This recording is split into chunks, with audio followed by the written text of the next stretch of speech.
Bonsoir à tous et bienvenue pour ce voyage au bout de la nuit dans la Russie du 19e siècle, tel que la décrivait Ivan Tourgueniev dans sa nouvelle Premier amour, une nouvelle que j'adore, que j'ai commencé à vous lire et que je vais continuer. Alors pour vous résumer, c'est un jeune garçon qui s'appelle Vladimir, il a 16 ans, et une jeune fille de 21 ans vient d'emménager à côté de chez lui. C'est une princesse un peu déshéritée, mais une princesse quand même. Il en est red dingue, on en est au tout début, il vient de la rencontrer. Et je vous décris donc cette princesse. C'est Vladimir. Je profitais qu'elle eût baissé les yeux et l'examinait, d'abord à la dérobée, puis de plus en plus hardiment. Son visage me parut encore plus charmant que la veille. Tout en lui était fin, intelligent et attrayant. Elle tournait le dos à la fenêtre voilée d'un rideau blanc. Un ray de soleil filtrait à travers le tissu et inondait de lumière ses cheveux flous et dorés, son cou innocent, l'arrondi de ses épaules, sa poitrine tendre et sereine. Je la contemplais et qu'elle me devenait chère et proche. J'avais l'impression de la connaître depuis longtemps et de n'avoir rien su, rien vécu avant de l'avoir vue. Ça, c'est de la déclaration. Elle portait une robe de couleur sombre, assez usée, et un tablier. Et j'aurais voulu caresser doucement chaque pli de ses vêtements. Je suis en face d'elle, nous avons fait connaissance. Les bouts de ses petits pieds dépassaient, espiègles sous la jupe, et j'aurais voulu les adorer à genoux. Quel bonheur, mon Dieu, me disais-je. Je faillis sauter de joie, mais réussis à me contenir et balançais seulement les jambes, comme un enfant qui déguste son dessert.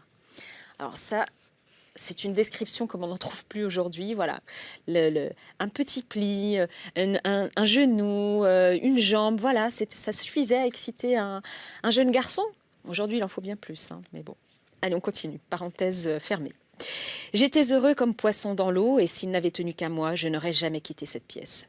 Ses paupières se relevèrent délicatement, les yeux clairs brillèrent d'un doux éclat, et elle me sourit de nouveau. « Comme vous me regardez, fit-elle lentement, me menaçant du doigt. Je devins cramoisie. Elle se doute de tout, elle voit tout, me dis-je tragiquement. D'ailleurs, pourrait-il en être autrement ? Subitement, un bruit dans la pièce contiguë, le cliquetis d'un sabre. « Zina !» cria la princesse. « Belovzorov t'a apporté un petit chat. »« Un petit chat ?» s'exclama Zinaïda. Elle se leva d'un bond, me jeta les chevaux sur les genoux et sortit précipitamment. Elle n'avait plus rien à foutre. Je me levai également, posai la laine sur le rebord de la fenêtre, passai au salon et m'arrêtai stupéfait sur le pas de la porte. Un petit chat tigré était couché au milieu de la pièce, les pattes écartées. À genoux devant lui, Zinaïda lui soulevait le museau avec précaution.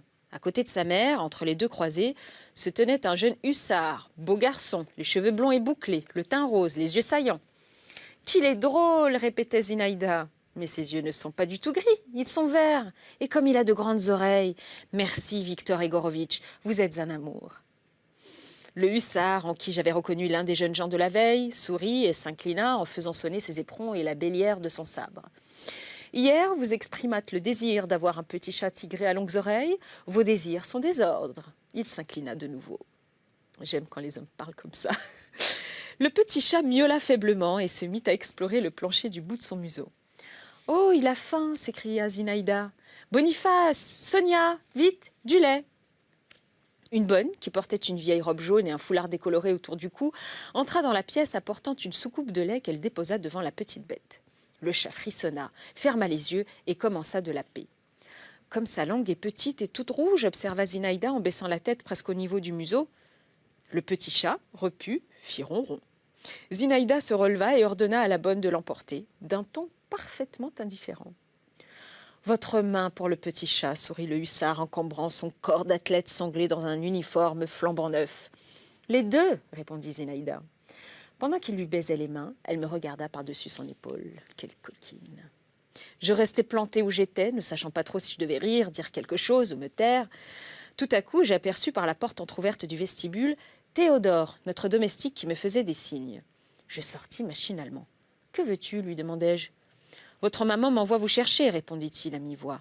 On vous en veut de n'être pas revenu apporter la réponse. Mais y a-t-il donc si longtemps que je suis ici ? Plus d'une heure. Plus d'une heure, répétai-je malgré moi. Il ne me restait plus qu'à rentrer au salon et prendre congé. Où allez-vous ? Me demanda la jeune princesse en me fixant toujours par-dessus l'épaule du hussard. Il faut que je rentre. Je vais dire que vous avez promis de venir vers 1h, ajoutai-je en m'adressant à sa mère. C'est cela, jeune homme. Elle sortit une tabatière et prisa si bruyamment que je sursautai. À l'époque, c'était pas cool de faire ce genre de truc. C'est cela, répéta-t-elle en clignant ses yeux larmoyants et geignants. Je saluai encore une fois et quittai la pièce, gênée, comme tout adolescent qui sent qu'un regard est attaché à son dos. « Revenez nous voir, monsieur Voldemar !» cria Zinaïda en éclatant de rire de nouveau. « Pourquoi rit-elle tout le temps ?» me demandai-je en rentrant en compagnie de Théodore. Le domestique marchait à quelques pas derrière et ne disait rien, mais je sentais qu'il me désapprouvait. Ma mère me gronda et se montra surprise que je me fusse tellement attardée chez la princesse. Je ne répondis rien et montai dans ma chambre. Et tout soudain, je fus submergée par une immense vague de détresse. Je retenais mes larmes prêtes à couler. J'étais affreusement jaloux du hussard. Et les choses ne font que commencer. La princesse vint voir ma mère comme elle l'avait promis. Elle lui déplut.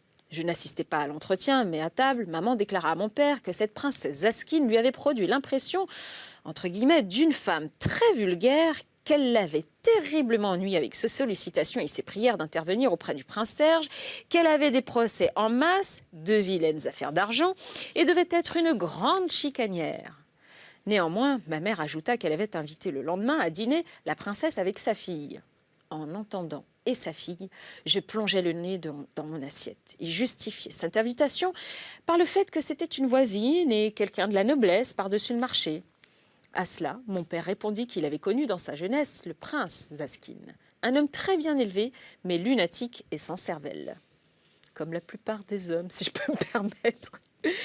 Ses amis l'appelaient le Parisien parce qu'il avait fait un long séjour dans la capitale française. Tiens donc, extrêmement riche, puis ruiné au jeu, il avait épousé, on ne sait jamais pourquoi, peut-être pour sa dot, la fille d'un magistrat. Là-dessus, mon père ajouta qu'il aurait pu trouver mieux. Après le mariage, s'étant mis à jouer à la bourse, il se serait définitivement ruiné. Pourvu qu'elle ne vienne pas m'emprunter de l'argent, soupira ma mère. Cela n'aurait rien de surprenant, observa mon père sans s'émouvoir. Sait-elle parler français ? Très mal. À vrai dire, cela n'a pas d'importance. Tu viens de dire, je crois, que tu as invité sa fille avec elle. On m'a affirmé que c'était une personne aimable et fort instruite. Tiens, il faut croire qu'elle ne ressemble pas à sa mère, rétorqua maman. Ni à son père. Celui-là avait de l'éducation, mais était bête. Comme quoi, c'est pas antinomique. Ma mère soupira de nouveau et devint songeuse. Mon père se tut. Je m'étais sentie terriblement gênée durant tout ce dialogue. À l'issue du repas, je descendis au jardin, mais sans fusil. Je m'étais juré de ne point m'approcher de la palissade des Askines, mais une force invisible m'y attirait. Et pour cause. À peine y étais-je parvenue que j'aperçus Zinaïda. Elle était seule dans un sentier, un livre à la main, pensive. Elle ne me remarqua pas. Je faillis la laisser passer, puis, me reprenant au dernier moment, je toussautai. Elle se retourna, mais sans s'arrêter. Écarta de la main le large ruban d'azur de sa capeline, me dévisagea, sourit doucement et reprit sa lecture. Jetai ma casquette et m'éloignai, le cœur gros, après quelques instants d'hésitation. « Que suis-je pour elle ?» me dis-je en français, je ne sais pourquoi. Un pas familier résonna derrière mon dos. C'était mon père qui me rejoignait de sa démarche légère et rapide. « C'est cela, la jeune princesse ?» me demanda-t-il. « Oui, c'est elle. Tu la connais donc ?»« Oui, je l'ai vue ce matin chez sa mère. » Mon père s'arrêta net, fit brusquement demi-tour et rebroussa chemin. Parvenu au niveau de la jeune fille, il la salua courtoisement. Elle lui répondit avec une gentillesse mêlée de surprise et lâcha son livre. Je m'aperçus qu'elle suivait mon père du regard. Mon père était toujours vêtu avec beaucoup de recherche et de distinction, allié à une parfaite simplicité, mais jamais sa taille ne m'avait paru aussi svelte, jamais son chapeau gris n'avait reposé avec plus d'élégance sur ses boucles à peine clairsemées. Je me dirigeai vers Zinaïda, mais elle ne m'accorda pas même un regard, reprit son livre et s'éloigna. Je passai toute la soirée, toute la matinée du lendemain dans une sorte de torpeur mélancolique. J'essayais de me mettre au travail, ouvris le cahier d'Anof, mais en vain. Les lignes espacées et les pages du célèbre manuel défilaient devant moi, sans franchir la barrière des yeux. 10 fois de suite, je relus cette phrase. « Jules César se distinguait par sa vaillance au combat. » Je n'y comprenais goutte. Aussi finis-je par renoncer. Avant le dîner, je repommadais mes cheveux, passais ma petite redingote et ma cravate neuve. « À quoi bon ?» me demanda ma mère. « Tu n'es pas encore à la faculté et Dieu sait si tu y seras un jour. D'ailleurs, on vient de te faire une veste et tu ne vas pas la quitter au bout de quelques jours. » « Mais nous attendons des invités, balbutiai-je, la détresse au cœur. »« Oh, pour ce qu'ils valent !» Il fallait m'exécuter. Je remplaçais la petite redingote par la veste, mais je gardais ma cravate. La princesse et sa fille se présentèrent avec une bonne demi-heure d'avance. La mère avait mis un châle jaune par-dessus la robe verte que je connaissais déjà et portait en outre un bonnet démodé à ruban feu. Dès l'abord, elle se mit à parler de ses lettres de change, soupirant, se plaignant de sa misère, geignant à fendre le cœur et prisant son tabac aussi bruyamment que chez elle. Elle semblait avoir oublié son titre de princesse, remuait sur sa chaise, se tournait de tous les côtés et produisait sur ses hôtes un effet désastreux. Zinaïda, au contraire, très fière et presque austère, se tenait comme une vraie princesse. Son visage était froid, immobile et grave. Je ne la reconnaissais plus, ni son regard, ni son sourire, mais elle me semblait encore plus adorable sous ce nouveau jour. Elle avait mis une robe légère, de basin, avec des arabesques bleu pâle. Ses cheveux descendaient en longues boucles et encadraient son visage à l'anglaise, et cette coiffure s'accordait à ravir avec l'expression froide de ses traits. Mon père était assis à côté d'elle et lui parlait avec sa courtoisie raffinée et sereine. De temps en temps, il la fixait, et elle le dévisageait aussi, avec une expression bizarre, presque hostile. Il s'exprimait en français et je me souviens d'avoir été frappée par la pureté impeccable de l'accent de la jeune fille. Quant à la vieille princesse, elle se tenait toujours avec le même sans-gêne, mangeait pour 4 et faisait des compliments pour les plats qu'on lui servait. Sa présence semblait importuner ma mère, qui répondait à toutes ces questions avec une sorte de dédain attristé. Mon père avait parfois un froncement de sourcils à peine perceptible. Pas plus que la vieille princesse, Zinaïda n'eut l'heure de plaire à ma mère. « Beaucoup trop fière », déclara-t-elle le jour suivant. « Il n'y a vraiment pas de quoi avec sa mine de grisette. »« Tu n'as probablement jamais vu de grisette, lui rétorqua mon père. Dieu m'en garde, je ne me porte pas plus mal pour cela. Tu ne te portes pas plus mal, c'est certain, mais alors comment se fait-il que tu crois pouvoir les juger ? Durant tout le repas, Zinaïda n'avait pas daigné faire la moindre attention à ma pauvre personne. Peu après le dessert, la princesse commença à faire ses adieux. « Je compte sur votre protection, Maria Nikolaïevna et Piotr Vassilievitch, fit-elle en s'adressant à mes parents d'une voix traînante. Que voulez-vous ? Fini les beaux jours. Je porte le titre de sérénissime, ajouta-t-elle avec un ricanement désagréable. Mais à quoi cela m'avance-t-il, je vous le demande, si j'ai l'estomac vide ? Mon père la salua cérémonieusement et la reconduisit jusqu'à la porte de l'antichambre. Je me tenais à côté de lui, dans ma veste étriquée, les yeux rivés au sol, comme un condamné à mort. La façon dont Zinaïda m'avait traité m'avait complètement anéanti. Quel ne fut donc pas mon étonnement lorsque, en passant devant moi, elle me souffla rapidement, le regard câlin. « Venez chez nous à 8 heures, vous m'entendez, venez sans faute. » J'ouvris les bras tout grands de stupéfaction, mais elle était déjà partie, après avoir jeté un fichu blanc sur ses cheveux. Ne jamais se fier aux apparences. À 8 heures précises, affublée de ma petite redingote et les cheveux en coque, je me présentai dans le vestibule du pavillon de la princesse. Le vieux majordome me dévisagea d'un œil morne et ne montra qu'un piètre empressement à se lever de sa banquette. Des voix joyeuses me parvenaient du salon. J'ouvris la porte et reculai, stupéfait. Zinaïda se tenait debout sur une chaise au beau milieu de la pièce, tenant un haut de forme. 5 hommes faisaient cercle autour d'elle, essayant de plonger la main dans le chapeau qu'elle soulevait toujours plus haut en le secouant énergiquement. Quand elle m'aperçut, elle s'écria aussitôt. « Attendez, attendez, voici un nouveau visiteur. Il faut lui donner aussi un petit papier. » Et quittant sa chaise d'un bond, elle s'approcha de moi et me tira par la manche. « Venez donc, pourquoi restez-vous là ? Mes amis, je vous présente Monsieur Voldemar, le fils de notre voisin. Et ces messieurs que vous voyez sont le comte Malevski, le docteur Louchine, le poète Maïdanov, Nirmatsky, un capitaine en retraite, et Belovzorov, le hussard que vous avez déjà vu hier. J'espère que vous allez vous entendre avec eux. » Dans ma confusion, je n'avais salué personne. Le docteur Louchine n'était autre que l'homme brun qui m'avait infligé une cuisante leçon l'autre jour au jardin. Je ne connaissais pas les autres.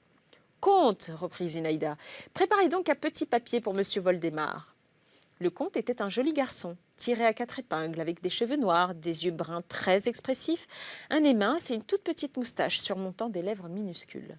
« Cela n'est pas juste, objecta-t-il. Monsieur n'a pas joué au gage avec nous. » « Bien sûr, convinrent encore Belovzorov et celui qui m'avait été présenté comme un capitaine en retraite.